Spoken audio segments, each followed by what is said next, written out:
Bienvenue dans le 11e arrondissement de Paname. Alors aujourd'hui, on va demander aux habitants de cet arrondissement est-ce qu'ils se sentent bien dans le pays. Est-ce qu'il y a un sentiment d'unité? C'est surtout ça le terme que l'on va employer donc. C'est parti. Monsieur, est-ce que les citoyens français sont unis de nos jours? Les tueurs. Les citoyens français. Les citoyens. Français. Ah, c'est une bonne question. Bah écoute, je pense que les gens sont plutôt unis, je pense qu'on se retrouve autour de trucs différents. Après, en ce moment, non. Je sais pas si tu as entendu parler du processus de moïsation. C'est le fait que plutôt que se retrouver dans un centre, dans un compromis, tu vois, en ce moment, les gens face à des problèmes radicaux vont se radicaliser. Alors je pense que oui. Par exemple, la dernière fois j'étais dans le métro, il y a eu un petit accrochage, genre un mec qui voulait rentrer dans un métro mais il n'y avait pas de place comme toujours. Et donc il a un peu poussé tout le monde et justement ça a créé une espèce d'unité étant donné que tout le monde s'est dit non, c'est pas un comportement à avoir. C'est marrant que des fois en fait c'est une sorte d'ennemi commun qui fait que les gens s'unissent. Ouais. Je trouve aussi que c'est dans les situations du quotidien où on sent un petit peu d'unité entre les citoyens. Je dirais non. Non. Pourquoi? Pourquoi?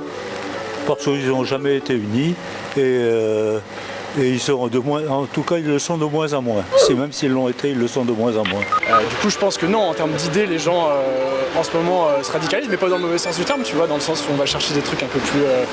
Il y a un besoin de changement, donc on va chercher d'autres choses. Alors en bien ou en mal, selon ce que tu penses. Évidemment. Mais donc si je résume bien, il y a quelqu'un qui est rentré dans le métro, qui a bousculé quelqu'un. En fait cette personne-là était énervée. Qui a poussé volontairement assez. Waouh. Je me suis sentie impliquée aussi parce que j'ai trouvé ça injuste, ça m'a touchée personnellement. Je me suis mise à la place de la personne et je me suis dit pas cool comme comportement. Je pense que les réseaux sociaux ils sont pour beaucoup. Dans le métro, 8 sur 10 des passagers regardent leur téléphone. Ils ne regardent même pas ni un livre ni autour d'eux. Voilà. Et dans la rue c'est la même chose. Nous ne sommes plus considérés comme des concitoyens. Nous sommes considérés comme les étrangers, comme des objets, voilà. on est juste dans ce moment où les gens ont besoin de changement. D'accord. Et ce changement, on va le chercher dans d'autres solutions. Et ces solutions, vu qu'on n'est pas d'accord sur lesquelles les trouver, du coup, on n'est pas complètement unis. Par contre, je pense que sur un fond, on a plein de choses qui nous rapprochent, quoi. Mais donc tu disais que oui et non sur ce sentiment d'unité, c'est ça? Ouais, c'est ça.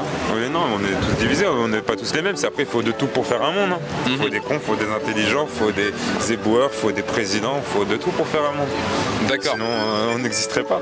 Qu'est-ce qui pourrait nous unir davantage à l'avenir? Un simple bonjour, un simple sourire ou un état d'esprit visible sur le visage qui montre qu'on est attentif à ce qui nous entoure. Toi, t'es dans l'unité? Oui, bien sûr. Tu penses qu'on est unis en France? Non, je pense pas. Je pense qu'on pourrait être mieux. Je pense qu'on a beaucoup de choses Qu'est-ce qu'on à peut mettre. faire pour bouger les choses? Simplement parler, comme là. Et ça change les choses, tu crois? Je pense que ça pourrait, ouais. Ça va m'aider à mieux dormir ce soir, personnellement. Je pense. Et je pense que toi aussi. Je pense.